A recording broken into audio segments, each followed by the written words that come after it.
નમસ્કાર, ભાગ્ય દર્પણમાં આપનું સ્વાગત છે. હું છું અન્વી. મિત્રતા એ જીવનમાં મેળાની જેમ છે, જે સુખ અને દુઃખ બંનેમાં સમાન રહે છે. તો આજના સુવિચાર સાથે શરૂ કરીશું આજનું ભાગ્ય દર્પણ.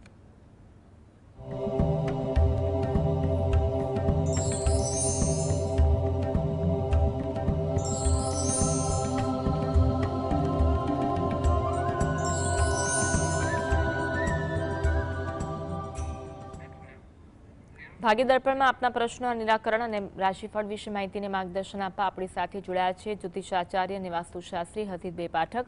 હસીદભાઈ, સ્વાગત છે કાર્યક્રમમાં. નમસ્કાર. સૌથી પહેલા વાત કરીએ આજના પંચાંગ વિશે. તો શું છે આજનું પંચાંગ તે જણાવશો? હા, આજના દિવસની શુભ શરૂઆત કરીએ પંચાંગની જાણકારીથી. પંચાંગ એટલે 5 અંગ: તિથિ, વાર, યોગ, નક્ષત્ર અને કરણ.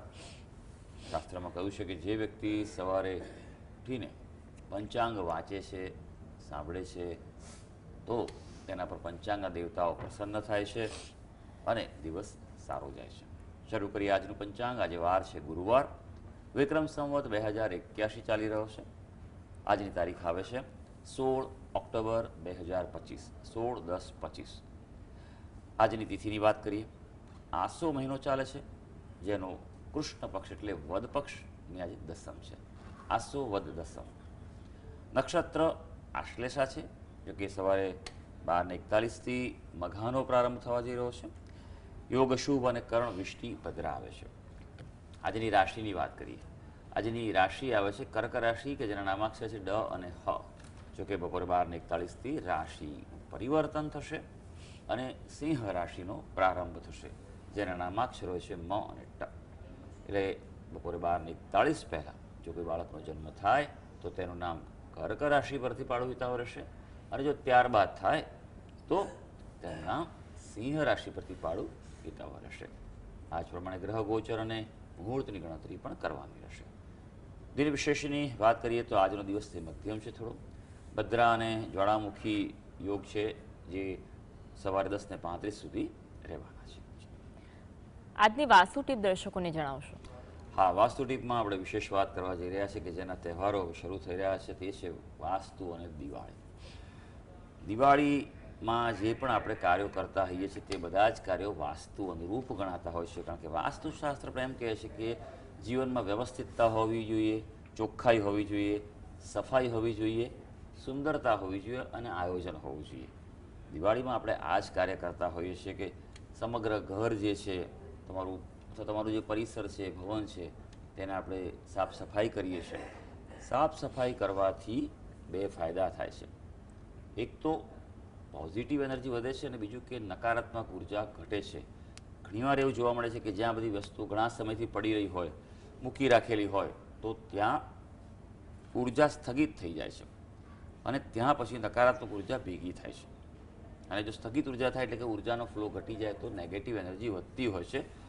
માટે જો દિવાળીમાં રેગ્યુલર સાફ સફાઈ કરવામાં આવતી હોય તો તે વાસ્તુશાસ્ત્ર સંમત છે. કોલર જોડાયા છે નરેશભાઈ. નરેશભાઈ, જેમના અંગેનો પ્રશ્ન છે તેમની જન્મ તારીખ જણાવશો? 1/4/1978. 1/7/1978. હા, જન્મ સ્થળ સુરત છે અને જી. મારા વાઇફ માટે છે.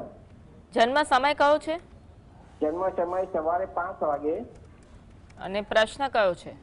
પ્રશ્ન એવો છે કે રાજકારણમાં ઇલેક્શન ડિસેમ્બરમાં આવવાનું, એને ટિકિટ મળશે કે નહીં મળે? શેનું ઇલેક્શન આવવાનું છે ભાઈ? હા, શેનું ઇલેક્શન આવવાનું છે? ઇલેક્શન માટે ઇલેક્શન આવે છે ડિસેમ્બરમાં, એટલે એના માટે પછી કોર્પોરેશન ઇલેક્શન આવે, એને ટિકિટ મળશે કે નહીં? હા, એટલે કોર્પોરેશન ઇલેક્શનની વાત છે ને ભાઈ. હા, સારું, જોઈ લઈએ ભાઈ. ચલો કે કુંડલી શું કહી રહી છે અને કેવા યોગો છે. મિથુન લગ્નની કુંડલી આવે છે. લગ્નમાં જ સૂર્ય છે, ગુરુ છે, બંને ગ્રહો છે, એટલે શુભ ફળ આપી રહ્યા છે. મેષ રાશિ આવી રહી છે. શનિ મંગળનો પ્રબળ અંગારક દોષ છે, પણ 3જા સ્થાનમાં હોવાથી મહેનત કરવાથી આગળ વધી શકાય. અને કહેવાય અત્યારે ગુરુ મહારાજની દશા ચાલી રહી છે. ગુરુ મહારાજની સ્થિતિ સારી છે, લગ્નમાં છે, પણ થોડા મધ્યમ છે. એટલે જો ગુરુ મહારાજને મજબૂત બનાવવા આવે તો અનુકૂળતા વધી શકે એવું છે. ગુરુ મહારાજનું શાંતિ વિધાન કરાવો અને તેનું અનુષ્ઠાન કરાવો તો એ વસ્તુ લાભદાયક રહેશે. યોગ્ય માર્ગદર્શન લઈને આગળ વધવા જરૂરી છે. જી. હવે વાત કરીશું રાશિ મંડળની પ્રથમ 3 રાશિ મેષ, વૃષભ અને મિથુન. આ રાશિના જાતકોનો આજનો દિવસ કેવો રહેશે? હા, શરૂ કરીએ આજના દિવસનું રાશિ ભવિષ્ય. સૌથી પહેલી રાશિ આવે છે મેષ રાશિ, કે જેના નામાક્ષર છે અ, લ અને ઈ. આજે તમારું કોમ્યુનિકેશન, વાણી વ્યવહારથી તમે સફળતા મળી શકશો. કોઈને કોઈ પ્રકારે આર્થિક લાભની અપેક્ષા હોય તો તમારી પૂરી થવા જઈ રહી છે. હા, પારિવારિક પ્રસંગોમાં આજે વ્યસ્તતા છે, એટલે દિવસ તમારો આયોજન કરવો જરૂરી છે. હવે વૃષભ રાશિ, જેના નામાક્ષર છે બ, વ અને ઉ. આપણા માટે વાત કરીએ તો અંતરાયોને પાર કરી શકશો, એટલે જે અવરોધોનો સામનો કરતા હશો સમસ્યાનો, એમાં કંઈક માર્ગ મળશે. આજે ગ્રહો તમને મજબૂતાઈ આપી રહ્યા છે, એટલે વિરોધીઓ આજે ફાવશે નહીં. હા, કોઈને કોઈ રીતે આજે તમને આજનો દિવસ માનસિક પ્રસન્નતા આપવા જઈ રહ્યો છે. હવે વાત કરીશું મિથુન રાશિ, જેના નામાક્ષર છે ક, છ અને ક. કોઈ આર્થિક સમસ્યા જણાય આજે, એટલે થોડીક માનસિક તૈયારી રાખવી પડશે. તબિયતને સાચવજો, તબિયતના ભોગે કશું કરતા નહીં. આમ પણ તહેવારો આવે છે, જો અત્યારે તબિયત બગડે તો ભાઈ તહેવારો બગડે, માટે તબિયત સાચવી લેજો. કૌટુંબિક પ્રશ્નો અંગે પણ નાની મોટી ચિંતા થઈ શકે તેમ છે. એક કોલર જોડાયા છે બંસીબેન. બંસીબેન, જન્મ તારીખ કઈ છે? 26/3/2002. સમય કયો છે? 26/3/2002. બપોરે 12 વાગે. અને સ્થળ કયું છે? કચ્છ. સ્થળ કયું જણાવ્યું આપે? કચ્છ. કચ્છ. કચ્છમાં પણ ગામ કયું બેન? અંજાર તાલુકાનું રત્નાલ ગામ છે. પ્રશ્ન કયો છે? મારા માટે છે મારી તબિયત સારી નથી રહેતી, બીમાર રહું છું, લોહીની અછત રહે છે ને હાડકા બહુ દુખે છે. સારું, આ આરોગ્યનો પ્રશ્ન છે આપનો, અને આપે જેવી કુંડળી આપી છે તેની જો વાત કરવામાં આવે તો મિથુન લગ્નની કુંડળી આવી રહી છે આપની. લગ્નમાં જ ગુરુ મહારાજ છે, રાહુના નક્ષત્રના છે. આરોગ્ય સ્થાનમાં રોગનું જે સ્થાન છે તેમાં કેતુ મહારાજ છે, એટલે ઉતાર ચઢાવ આપી શકે છે. આપની જે રાશિ જે છે તે સિંહ રાશિ આવી રહી છે. સિંહ રાશિને નાની પનોતી ચાલી રહી છે, એટલે સૌથી પહેલાં તો પનોતીના ઉપાય કરો. શનિવારે શનિની વસ્તુઓ છે તે દાન કરો. ગરીબ અને જરૂરિયાતમંદ વ્યક્તિ હોય તેમને ખાસ દાન કરવું. સાંજના સમયે કરવું જરૂરી છે. હનુમાનજીને પ્રાર્થના કરો, હનુમાન ચાલીસાના પાઠ કરો, બરાબર છે. બીજું કે આપની કુંડળીમાં પ્રબળ શાપિત દોષ છે, અને એ પણ 12મા સ્થાનમાં છે, એટલે આરોગ્ય બાબતે પ્રતિકૂળતા જીવનમાં રહી શકે. કોઈ વાર હોસ્પિટલ બી જવું પડે તેવું થઈ શકે. એટલે શાપિત દોષ છે તેનું આપ નિવારણ કરાવો. વિશેષ પદ્ધતિ વિન્યાસ સંકલ્પ પદ્ધતિથી આપ કરાવો, એ આ ખૂબ અસરકારક પદ્ધતિ છે. અને સાથે સાથે બીજું એક વસ્તુનું ધ્યાન એ રાખવું કે તમારી સુવાની દિશા ચેક કરો. માથું તમારું કઈ બાજુ છે? વાસ્તુશાસ્ત્ર પ્રમાણે પશ્ચિમ દિશામાં માથું હોય તો બહુ માનસિક તકલીફ રહેશે. ઉત્તર દિશામાં બિલકુલ માથું ન હોવું જોઈએ. બે દિશા એવી છે કે જેમાં આપણું માથું હોવું જોઈએ, દક્ષિણ દિશા અને પૂર્વ દિશા. આપણે સૂઈએ ત્યારે આપણું માથું એ દિશા તરફ થવું જોઈએ, બરાબર. એવું કરીને સૂશો તો પણ તમને તકલીફોમાં ઘટાડો અનુભવી શકશે. અને સૌથી અગત્યની વાત છે, ગણપતિ દાદાની પૂજા કરો, મંત્ર જપ કરો. જી. અન્ય કોલર છે જગદીશભાઈ જોડાયા છે. જગદીશભાઈ, જન્મ તારીખ કઈ છે? 2/10/8. જી. જન્મ સમય કયો છે? બપોરે 12 વાગે. અને જન્મ સ્થળ? સ્થળ રાજકોટ. પ્રશ્ન કયો છે?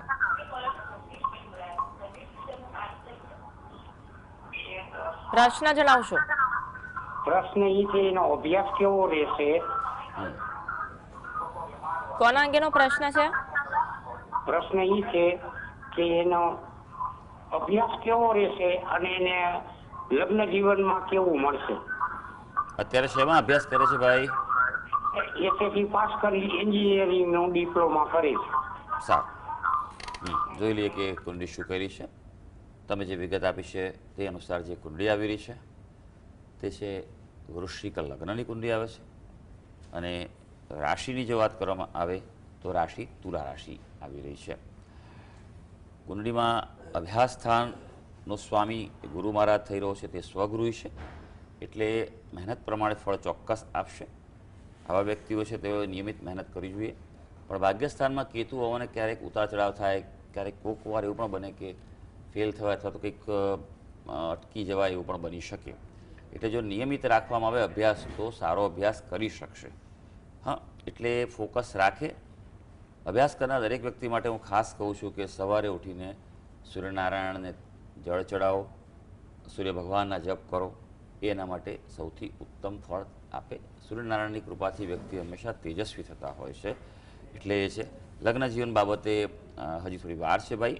મંગળ છે આ કુંડલીમાં, એટલે એ પ્રમાણે આગળ વધવા વિનંતી છે. મહેન્દ્રભાઈ જોડાયા છે. મહેન્દ્રભાઈ, જન્મ તારીખ કઈ છે?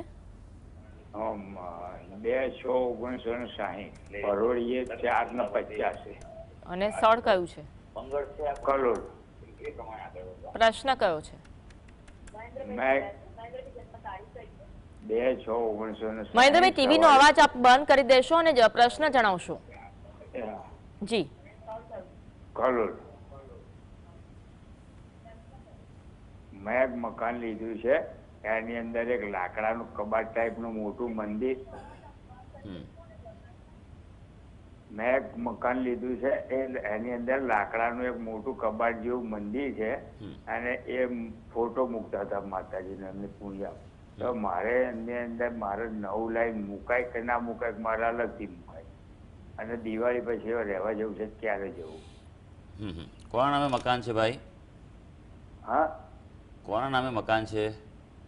મેં મારા નામે જ લીધું. શું નામ? મહેન્દ્રભાઈના નામ. શું નામે છે? અચ્છા, મહેન્દ્રભાઈ નામે છે.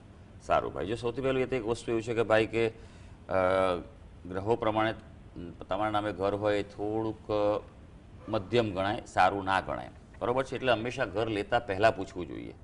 આ વસ્તુનું હંમેશા ધ્યાન રાખો ભાઈ. જીવનનો આટલો મોટો નિર્ણય છે, અને ઘર એ સૌથી મહત્ત્વની વસ્તુ છે, સમજ્યા? કારણ કે ઘરનું વાસ્તુ બરાબર નહીં હોય તો જીવનભર ફક્ત જેના નામે છે ઘર મુખ્ય વ્યક્તિ એને તો વધારે તકલીફ આપે, પણ એ સિવાય ઘરના સભ્યો જેટલા વ્યક્તિ ત્યાં રહેતા હોય તે મકાનમાં તે સર્વે ઉપર અસર આપતું હોય છે. તો વાસ્તુશાસ્ત્ર પ્રમાણે શું તમે ઘર બનાવ્યું છે? પહેલી વસ્તુ તમારી આ છે. એટલે વાસ્તુશાસ્ત્રને એ પ્રમાણે ઘર ચેક કરાવો અને પછી તમે આગળ વધો, બરાબર છે? મકાનમાં તમે કબાટ લીધું હોય, કબાટમાં તમે મૂકી શકો છો, કોઈ વાંધો નથી આવતો.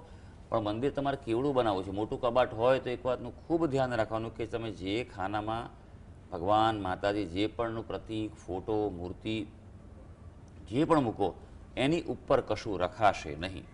તમારું મોટું કબાટ કોઈ કામ ના આવે એવું બની શકે ભાઈ, બરાબર? એ જે જ્યાં મૂક્યા હોય ભગવાનને એની નીચેના ખાનામાં તમે એની જે પૂજાની વસ્તુઓ છે તે જ રાખી શકો. એટલે તમને જો અનુકૂળતા હોય તો પછી એ પ્રમાણેનું ઉપયોગી તમે કબાટ લઈ આવજો. અને રહેવા જવા માટે તો ભાઈ જોવું પડે મુહૂર્ત, એમાં સમય લાગે, કારણ કે મુહૂર્ત કાઢવામાં તો અડધો 1 કલાક જાય ઓછામાં ઓછા. એટલે એ પ્રમાણે વિદ્વાનને પાસેથી માર્ગદર્શન લઈ લેજો. અને ખાસ મુહૂર્તનું પણ ખૂબ જ ધ્યાન રાખજો, કારણ કે તમે ઘરમાં રહેવા જશો, જે મુહૂર્તમાં જશો તો એ મુહૂર્ત જ તમારું ઘર તમને ફળશે કે નહીં તે આપશે. પણ એની પહેલાં સૌથી અગત્યની વાત કે વાસ્તુ પૂજા તમે કરાવીને જ જજો રહેવા. આ વસ્તુ પણ ઘણી જગ્યાએ મેં જોઈ છે કે ઘણા વ્યક્તિઓ એવા છે કે સત્યનારાયણની કથા કરાવી કાઢશે, કોઈ ગાયત્રી હવન કરાવી દેશે. એ બધું કરાવો, સારી વસ્તુ છે, પણ સૌથી પહેલાં તમારે વાસ્તુ દેવની પૂજા, વાસ્તુ હોમ કરવો સૌથી પહેલો છે, એવું છે. અને એ સાથે એકલું જ કરવાનું. ઘણા બધા વાસ્તુ નવચંડી કરતા હોય છે, પણ ખરેખર એ બે ના કરાય. પહેલાં વાસ્તુ જ કરાવવું જોઈએ, પછી બીજું બધું કરાવો, અને પછી રહેવા જાઓ, એ જ દિવસે રહેવા જાઓ, એ તમને ઉત્તમ ફળ ચોક્કસ આપશે. હસીતભાઈ, વાત કરીશું રાશિ મંડળની. અન્ય 3 રાશિ કર્ક, સિંહ અને કન્યા, આ રાશિના જાતકોનો આજનો દિવસ કેવો રહેશે? હા, આગળ વધીએ. હવે વાત કરીશું કર્ક રાશિની. કર્ક રાશિ કે જેના નામાક્ષરો છે ડ અને હ.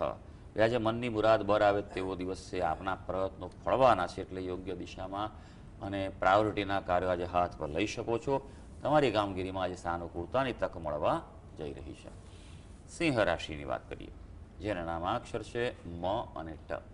તે આપના માટે કોઈ પ્રકારે મિલન મુલાકાતનો પ્રસંગ છે આજે, અને કોઈ અંગત બાબતે કે પ્રોફેશનલ કોઈ મિટિંગ કરવાની હોય, ઓફર કરવાની હોય, ડીલ કરવાની હોય તો આજે કરી શકો છો. પણ કાર્ય અવરોધ જણાશે, સામા પ્રવાહે ચાલતા હો તેવું લાગે, એટલે થોડું સમયનું એક્સ્ટ્રા પ્લાનિંગ કરવું જરૂરી છે. હવે કન્યા રાશિ, જેના નામાક્ષર છે પ, ઠ અને અણ. કન્યા રાશિના વ્યક્તિઓ માટે જો વાત કરવામાં આવે તો આજે તમારી લાભની આશા ફળવાની છે. મહેનતનું ફળ મળશે, એટલે અગાઉ કરેલી જે મહેનત હોય, બરાબર છે, તેનું રિઝલ્ટ આજે મળવા જઈ રહ્યું છે. હા, મિત્રોની મદદની અપેક્ષા પણ આજે ફળી શકશે. જી, હવે વાત કરીએ તુલા, વૃશ્ચિક, ધન. આ રાશિના જાતકોનો આજનો દિવસ કેવો રહેશે? તુલા રાશિની વાત કરીએ જેના નામાક્ષર છે ર અને ત. એ આપણા માટે આજે થોડું કૌટુંબિક બાબતો, ઘરની કામગીરીમાં ધ્યાન આપવું જરૂરી બનવાનું છે. કામમાં ક્ષેત્રે પણ તમારો બોજો આજે વધવા જઈ રહ્યો છે અને ખર્ચાના પ્રસંગો પણ છે, એટલે આજનો દિવસ થોડોક મધ્યમ ગણી શકાય. હવે વૃશ્ચિક રાશિ જેના નામાક્ષર છે ન અને ય. અંતઃકરણની વ્યથા છૂટવા માટે હકારાત્મક વલણ બહુ જ જરૂરી છે. એટલે અંદરનું કંઈક પણ તકલીફ હોય વિચારોની, તો પોઝિટિવ જેટલા રહેશો, પોઝિટિવ વાતાવરણમાં રહેશો, એ તમારા માટે સારું છે. નાણાકીય પ્રશ્નોનો સામનો કરતા હશો તો ઉકેલ તરફ આજે આગળ વધી શકાશે. ધનુરાશિ જેના નામાક્ષર છે ભ, દ, ફ અને ઢ. ભાઈ ધનુરાશિના વ્યક્તિઓ માટે જો વાત કરવામાં આવે તો સંજોગો ધીમે ધીમે અનુકૂળ થતા જણાશે. એટલે થોડુંક આજે એમ કહેવાય ને કે ધીરજ તમારે રાખવી પડશે. ઘરમાં કોઈ વિવાદ ચાલતો હશે તો તે અટકશે અને અગત્યનું કામ જો હાથ પર લીધું હશે તો એ થઈ શકશે. હવે વાત કરીએ મકર, કુંભ, મીન. આ રાશિના જાતકોનો આજનો દિવસ કેવો રહેશે? મકર રાશિની વાત કરીએ જેના નામાક્ષરો છે ખ અને જ. એ આપના માટે આજે મનોસ્થિતિ સમતોલ રાખીને નિર્ણય કરજો. એટલે પ્રેક્ટિકલ એપ્રોચ બહુ જ જરૂરી છે. એમ કહેવાય ને કે દિલથી નહીં પણ દિમાગથી આજે નિર્ણય કરશો તો આજે તમને લાભ, સફળતા અને પ્રગતિ દરેક ક્ષેત્રે જણાઈ શકશે. હવે કુંભ રાશિ જેના નામાક્ષર છે ગ, સ, શ અને શ. એ આપના માટે આજે પ્રસન્નતાના સંજોગો સર્જાય. કોઈને કોઈ રીતે તમને કોઈ ઘટના બને કે તમે કોઈ કાર્ય કરો એનું તમને રિવોર્ડ સારો મળે. કૌટુંબિક બાબતો જો ચાલતી હશે પ્રશ્નો તો હલ થવા જઈ રહ્યા છે. ખાસ આજે કોઈ પણ પ્રકારનો પ્રવાસ છે કે મુલાકાત, મિટિંગ કરવી હોય, યાત્રા પ્રવાસ કરવું હોય તો એ ફળવા જઈ રહ્યા છે. અંતિમ રાશિ મીન રાશિ જેના નામાક્ષર છે દ, ચ, ઝ અને થ. આશાસ્પદ તક સર્જાતી જણાય. પોઝિટિવ રહેજો અને સાવચેત રહેજો. તક મળે તો ઝડપી લેજો. નાણાં ભીડનો ઉકેલ આજે ચોક્કસ સાંપડવાનો છે અને સ્વજનના સહકાર આજે કોઈને કોઈ રીતે મળવા જઈ રહ્યો છે. તો સર્વે દર્શક મિત્રોનો આજનો દિવસ શુભ અને મંગળકારી જાય તેવી ઈશ્વરને અભ્યર્થના. હસીદભાઈ, આપ જોડાયા, દર્શકોને માર્ગદર્શન આપ્યું બદલ આપનો ખૂબ ખૂબ આભાર. ધન્યવાદ. તો આ સાથે જ કાર્યક્રમમાં બસ આટલું જ. નમસ્કાર.